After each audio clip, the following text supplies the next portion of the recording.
লক্ষ লক্ষ টাকা খরচ করে তৈরি হয়েছিল মার্কেটিং কমপ্লেক্স, কিন্তু বছরের পর বছর পার এখনো তালাবন্ধ হয়ে পড়ে রয়েছে সেই মার্কেটিং কমপ্লেক্স। তৃণমূল পঞ্চায়েত সমিতির বিরুদ্ধে ভুল পরিকল্পনা ও দুর্নীতির অভিযোগ, আর এই অভিযোগকে কেন্দ্র করে লালগড়ে শোরগোল।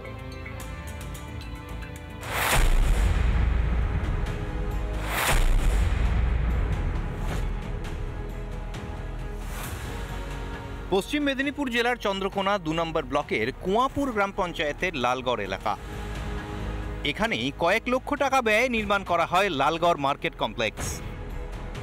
টাকা খরচ হয়েছিল চন্দ্রকোনা ২ পঞ্চায়েত সমিতির তহবিল থেকে, কিন্তু স্থানীয়দের অভিযোগ উদ্বোধনের পর থেকে তালাবন্ধ হয়ে পড়ে রয়েছে মার্কেট কমপ্লেক্স। এখানে নাকি কেউ ব্যবসা করতে এগিয়েই আসেননি, কিন্তু এভাবে পড়ে পড়ে সরকারি সম্পত্তি নষ্ট হওয়ায় তৃণমূল পরিচালিত পঞ্চায়েত সমিতির দিকে আঙুল তুলেছেন বিরোধীরা। একটা জঙ্গলের মাঝে সেখানে একটা কমপ্লেক্স করে দিয়ে ফেলে রেখে দিয়েছে, তো সেটা কি ধরনের কাজে লাগবে? কিছুই লাগবে না।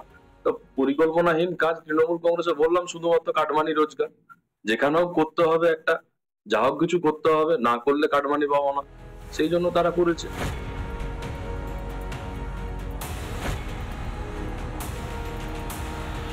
ওখানে মার্কেট কেউ ভাড়া নেয়নি। তো আমরা এই পঞ্চায়েত সমিতি এর আগে আমরা নোটিফিকেশান করেছি ভাড়ার জন্য, তার গাইডলাইন তৈরি করা হয়েছে। তো এখন পর্যন্ত ৩টি আবেদন এসেছে, বাকিগুলোও এসে যাবে। আশা করছি আগামী ৬ মাসের মধ্যে এই কাউন্টারগুলি ভাড়া দেওয়া হবে।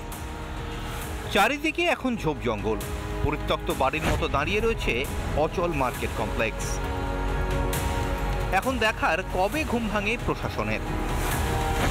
রিপাবলিক বাংলা। নানা ধরনের কন্টেন্ট দেখার জন্য লাইক করুন, শেয়ার করুন আমাদের ফেসবুক পেজ, সাবস্ক্রাইব করুন আমাদের ইউটিউব চ্যানেল। পাশাপাশি অন্যান্য ব্রেকিং নিউজের জন্য অবশ্যই চোখ রাখুন রিপাবলিক বাংলায়।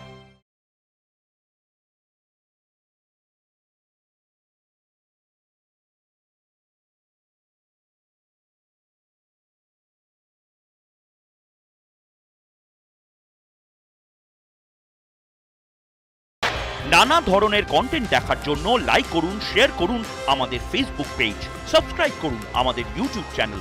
পাশাপাশি অন্যান্য ব্রেকিং নিউজের জন্য অবশ্যই চোখ রাখুন রিপাবলিক বাংলায়।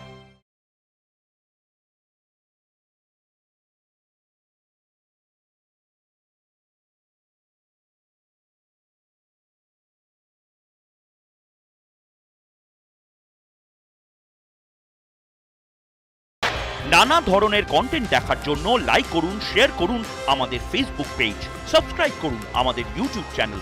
পাশাপাশি অন্যান্য ব্রেকিং নিউজের জন্য অবশ্যই চোখ রাখুন রিপাবলিক বাংলায়।